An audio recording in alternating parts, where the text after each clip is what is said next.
Guys हम अक्सर day to day conversation में इस तरह के वर्ड्स बोलते हैं जैसे गर्मा गर्म, रहन सहन, तरह तरह के, आस पास, चुटकियों में, यहाँ वहाँ, देखते ही देखते, सोच समझ कर, रोजी रोटी, टेढ़ा मेढ़ा।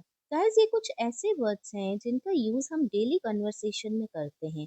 और फ्रेंड्स आप लोगों ने इस तरह के सेंटेंसेस सुने होंगे जैसे देखते ही देखते वह कितना बड़ा हो गया, वह हमेशा सोच समझ कर काम करती है, यह काम तो मैं चुटकियों में कर सकती हूँ। तो फ्रेंड्स इस तरह के वर्ड्स को जब हम डे टू डे कन्वर्सेशन में इंक्लूड करते हैं तो थोड़ा कंफ्यूज हो जाते हैं कि इनके लिए कौन सा प्रॉपर वर्ड यूज करें और कैसे सेंटेंस में इसको हमें यूज करना है। तो चलिए आज की क्लास स्टार्ट करते हैं। तो सबसे पहले हमारा वर्ड है पाइपिंग हॉट, जिसका मतलब होता है गर्मा गर्म। देखिए गरम के लिए हम वर्ड यूज करते हैं हॉट, जैसे हॉट कॉफी, हॉट मिल्क। लेकिन गर्मा गर्म के लिए प्रॉपर वर्ड होता है पाइपिंग हॉट। जैसे एग्जाम्पल देखिए, सावधान सूप गर्मा गर्म है। Be careful the soup is piping hot. Pizza अभी अभी ओवन से निकला है और गर्मा गर्म है। The pizza just came out of the oven and is piping hot. The pizza just came out of the oven. और गर्मा गर्म है, इसके लिए हम वर्ड यूज करेंगे and is piping hot. Next है उसने गर्मा गर्म पराठे परोसे। She served piping hot parathas. She served piping hot parathas. So piping hot means गर्मा गर्म। देखिए सेंटेंस किसी भी फॉर्म में हो सकते हैं, आपको बस इतना याद रखना है कि गर्मा गर्म के लिए हमें वर्ड यूज करना है पाइपिंग हॉट। ओके, नेक्स्ट देखिए वे ऑफ लिविंग, जिसका मतलब होता है रहन सहन। जैसे गांवों का रहन सहन शहरों से अलग है। The way of living in villages is different from cities. उसका रहन सहन बहुत साधारण है। His way of living is very simple. वह अपने रहन सहन के लिए कड़ी मेहनत करता है। He works hard for his way of living. देखिए फ्रेंड सेंटेंस किसी भी टेंस का हो सकता है, आपको सिर्फ वर्ड याद रखना है कि जहाँ पे भी आप रहन सहन वर्ड का यूज करेंगे उसके लिए आप proper word way of living का यूज करेंगे।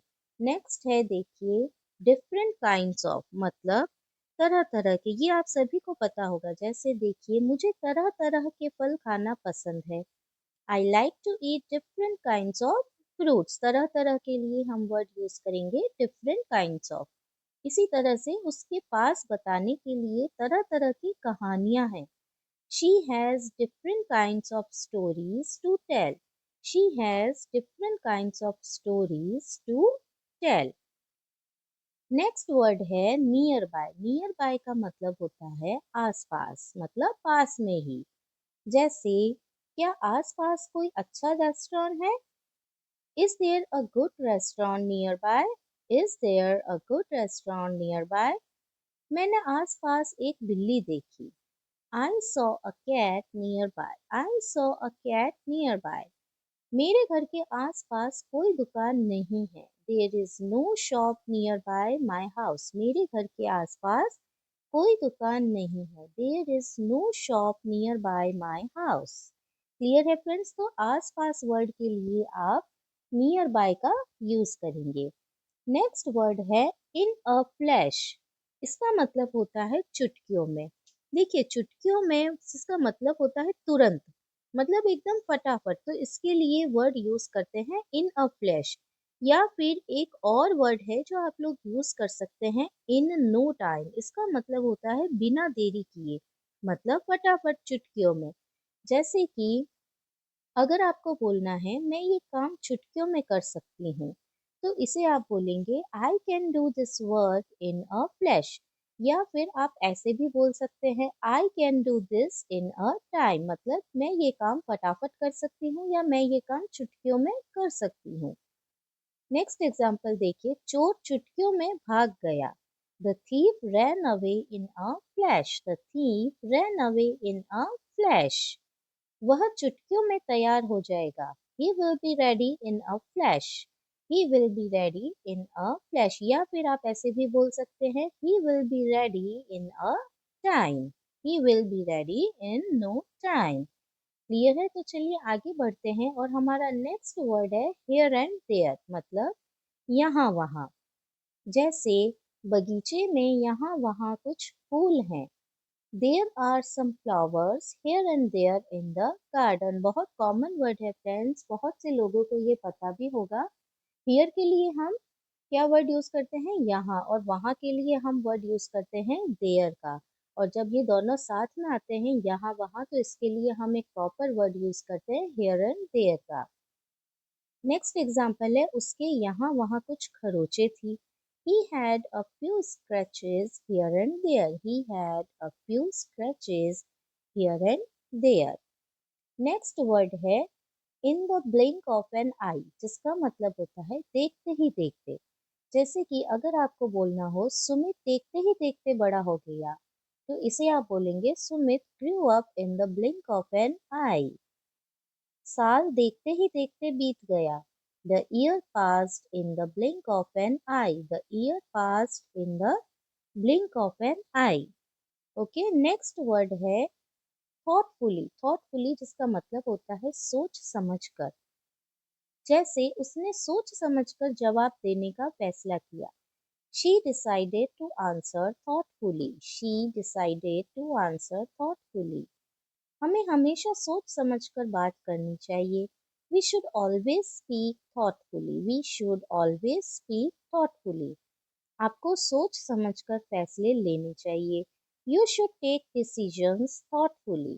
You should take decisions thoughtfully. चलिए आगे बढ़ते हैं और हमारा नेक्स्ट वर्ड देखते हैं ब्रेड एंड बटर, जिसका मतलब होता है रोजी रोटी। जैसे अध्यापन मेरी रोजी रोटी है। Teaching is my bread and butter. Teaching is my bread and butter. बहुत से परिवारों के लिए खेती उनकी रोजी रोटी है। For many families, farming is their bread and butter. For many families, farming is their bread and butter. तो फ्रेंड्स, रोजी रोटी के लिए आप एक proper word bread and butter का यूज करेंगे। नेक्स्ट वर्ड है जिगजैग। जिगजैग का मतलब होता है टेढ़ा मेढ़ा। जैसे कि पहाड़ी की चोटी तक का रास्ता टेढ़ा मेढ़ा था। The road to the top of the hill was a zigzag path. बच्चों ने टेढ़ी मेढ़ी लाइनें खींची। The children drew zigzag lines. The children drew zigzag lines. तो आज की क्लास में हमने बहुत ही इम्पोर्टेंट और यूजफुल वर्ड सीखे हैं। एक बार फिर से देख लेते हैं। देखिए, जैसे thoughtfully जिसका मतलब होता है सोच समझकर। In a flash मतलब चुटकियों में। नियर बाय मीन्स आसपास। In the blink of an eye मतलब देखते ही देखते। ब्रेड एंड बटर मतलब रोजी रोटी। जिगजैग मतलब टेढ़ा मेढ़ा। डिफरेंट काइंड्स ऑफ जिसका मतलब होता है तरह तरह के। वे ऑफ लिविंग रहन सहन। हियर एंड देयर मतलब यहाँ वहाँ। तो इन वर्ड्स को आप याद कर लीजिएगा ताकि आप इन वर्ड्स को डे टू डे कॉन्वर्सेशन में इंक्लूड कर पाए। अगर आपको वीडियो पसंद आई हो तो प्लीज़ लाइक कर दीजिएगा। Thanks for watching.